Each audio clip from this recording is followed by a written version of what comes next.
Alright, in this video, it's all about factorization. You're going to be learning the different ways of factorizing, and it's going to be awesome. Just stick around.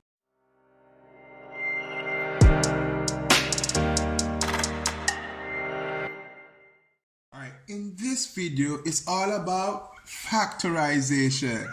You're going to be learning the different ways of factorizing, and it's going to be awesome. Just stick around, guys. Welcome back, guys. So we're going to start off with factorization using the H.c.f, or the highest common factor, and factorization by grouping. Now, when we're factorizing, what we're actually doing is that we are inserting brackets to make an expression simpler. So we can say that factorization is the reverse of the distributive law. Remember, when you're doing the distributive law, we are removing bracket. Factorization, we are going to be inserting bracket. So how is it done? So the first thing I'm going to show you is how to use the H.c.f. all right, which is highest common factor. So we have a problem here, 5x minus 5y. Now to factorize, regular factorize, we look for what is common within each term. Now, the H.c.f, or the common factor, it could be a number, it could be a letter, or it could be a combination of a number and letter.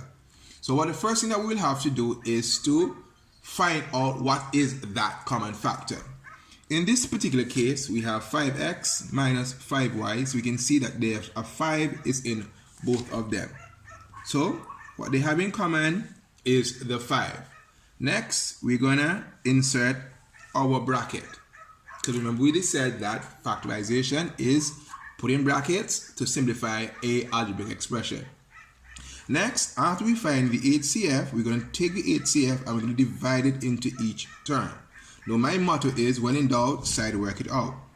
So 5x divided by 5. I say 5 into 5 goes once, 5 into 5 goes once, so I'm left back with x. So 5 into 5x goes x. And minus 5y divided by 5, with 5 into 5 goes 1, 5 into 5 goes 1, so we're left back with minus y. So we have minus y. Now, here's how you check. When you apply the distributive law, remove the bracket, you're supposed to get back the original expression. 5 times x, we get 5x. 5 times negative y gives me negative 5y. Okay, let's look at another one. 36p minus 27b plus 9c. So you have 36p minus 27b plus 9c. Now at first glance, we can't see nothing that they have in common. That's a p, that's a b, that's a c. So what we'll have to do is to look at the numbers and see if we can find a factor of each of these numbers that each have in common. Now remember, a factor is a number that can go into the 36, go into 27, go into the 9 without a remainder. Can we use 2? 2 can go into 36, but it cannot go into 27 or 9. Can I use 3? 3 can go into 36, 27, and 9. But the question is, it is the highest. 6 cannot go into 27. 5 cannot go into anything here. 8 cannot go into 27 and 9. So let's try 9, because 9 is a low. We can't look for a number that's greater than 9. Why? Because if we had a factor, let's say we had 15, just an example. 50 would not be able to go into this. So because it can't be able to go in one, then that cannot be a common factor. So for this particular problem, the H.c.f is 9. 9 is the highest factor. If you were to put a list of the factors of 36, 27, and 9, 9 would have been the highest factor. So remember, after we find the H.c.f, we insert our brackets, and then we are going to do what? We're going to divide our H.c.f into each term. Now, if you have trouble, when in doubt, side work it out. 36p divided by 9. We said 9 into 9 goes once, and 9 into 36 goes 4 times. So we have 4p. So 9 into 36p goes 4p. Put back my sign. Or how do I know it's minus sign? I say minus 27 divided by 9.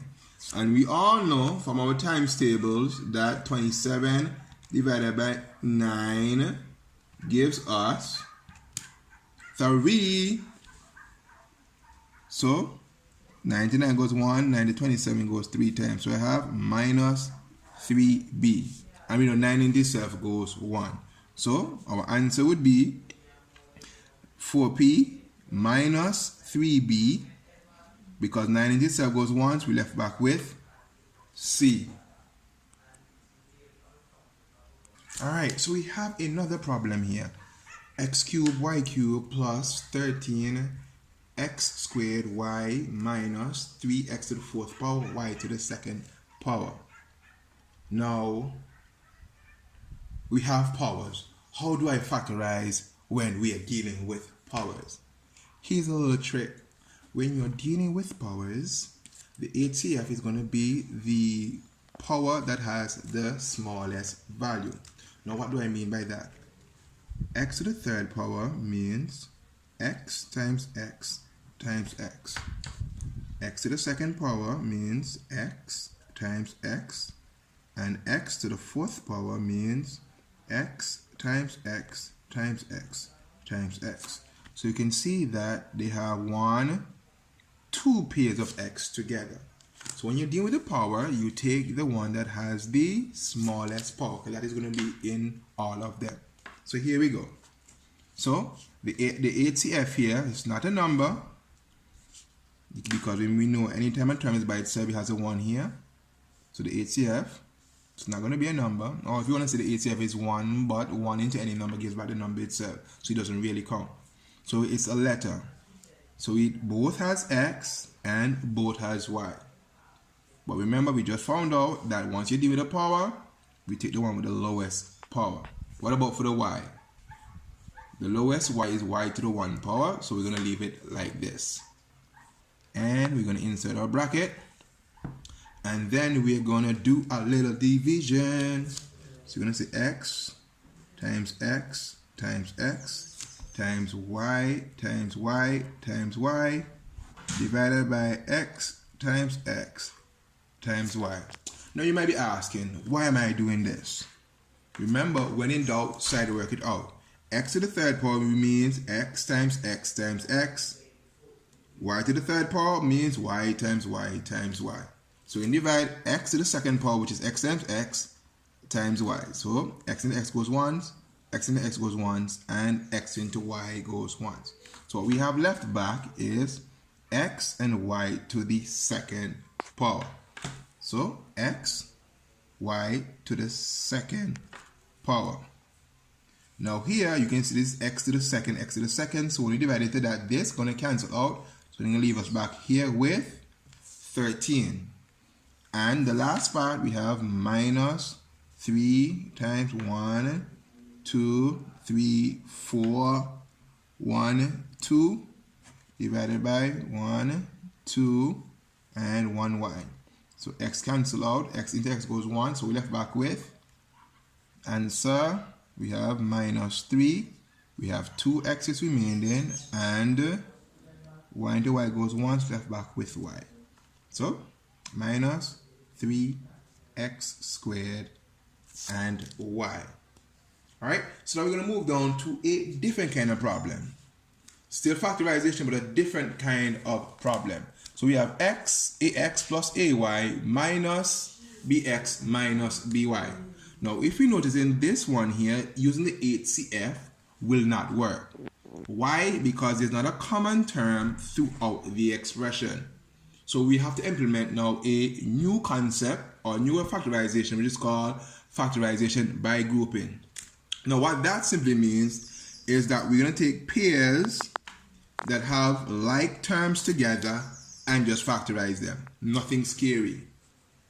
Nothing hard, nothing scary.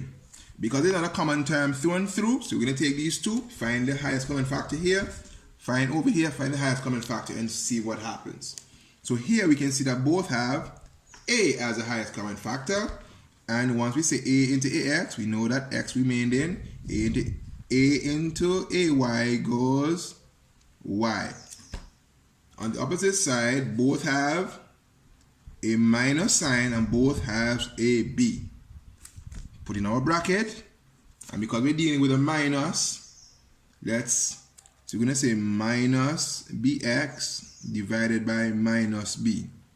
So we know that a minus into minus gives us a positive answer. B into b goes 1, so we leave back with positive x. So x goes right here. And minus by divided by minus b, same thing again, a negative into a negative goes positive, so the y comes out positive. So we get positive y. Now if we notice now, once we factorize that, we have x plus y in one bracket, x plus y in the other bracket. So to finish this problem, all we do is that we're going to bring down these. So we're going to have x plus y in one bracket, and then we put what's left back, the a and the minus b in another bracket. Ooh, look at this one. So we have one that's even a little bit more complex. So we have px plus qx minus rx plus py plus qy plus ry. Now, of course, we know that H.c.f. is not going to work because we have 1, 2, 3, 4, 5, 6, and we don't have anything common throughout. So what we'll have to do in this case is that we're going to do some pairing. Just do a little bit of pairing. So we're going to have to factorize these three and factorize these three, because you can see that each on this side have an x and everything on this side has a y. So when we factor out the x on this side, we're going to have p plus q minus r on this side, and on this side the H.c.f. here would be y, positive y, and then we're going to have p plus q minus r. So because these are the same, what we do, we bring them back down, p plus q minus r in one bracket, and then we have x plus y in the next bracket. And when we multiply this, two brackets together, we'll get back our solution. Okay? So let's have a look at some that actually have some numbers. This is going to set us up for the last way that we're going to do this afternoon of factorization, which is splitting the middle term. We have 2x plus 14x plus 5x plus 13. And we can see from this problem here that, guess what? Yes, you said it. H.c.f. is not going to work. They don't have a common term. The 2 can't go into 5, 2 can't go into 37, 3 can't go into 2. So if we can't use H.c.f., then we go to grouping. So we're going to group these two together and group these two together. So once we group, the H.c.f. over here is going to be a combination, because we see that there's an x. And is there a number that can go into 24 and you know the remainder? Yes, there is. And that number is 2. So 2x, put in our bracket, we're going to say 2x into 2x squared. That's going to give us x. When in doubt, side work it out. 2x squared divided by 2x. 22 goes once, x into x goes once, we remain the x. Then 2x into 14 goes 7. On this side, H.c.f. H.c.f. would be 1. The H.c.f. here would be 1. And we left back over on this side 5x plus 37. Now this is an irregular exercise, whereas that because the brackets are not the same, we'll have to leave this problem like this and move on. So this would be the answer for this particular question. So the only thing that can go into both of these numbers is 1. Alright? We have one more here. We have x squared plus 5x plus 3x plus 15. So we're going to factorize this by using the H.c.f. And what we're doing here, we're doing the setup for the split in the middle term. So we're going to factorize these two. H.c.f over here is x. X into x squared goes x. X into 5x goes 5. On this side, what do they have in common? They have a 3, and that 3 is positive. So we're going to say 3 into 3x goes x, and 3 into 15 goes 5. Once we get here and the brackets are the same, what we do is that we bring it down, and then the other two factors that remain, we put that in a bracket. And what I'm going to do right now, just to show you that these are the factors, oops, that should be a 3. I'm going to multiply them out. So we have x plus 5 times x plus 3. So what I'm going to do, I'm going to multiply the first term by each term on the inside. Then afterwards, I'm going to multiply the second term by each element on the inside. So I'm going to have x times x goes x to the second power. X times 3 goes 3x. Next, I'm going to say 5 times x goes 5x, and 5 times 3 goes 15. So what I've just shown you is that the factors that we obtain give us back, the factors we obtain are actually correct. They gave us back our original problem. Remember, when you expand the bracket, you're supposed to get back the original expression that we begin with. So what I just showed you is how to factorize by H.c.f and by grouping. If you press next on the next video, you're going to see how to factorize a trinomial. So until we meet again, smash that like button, leave a comment, and I'll see you soon. Later, guys.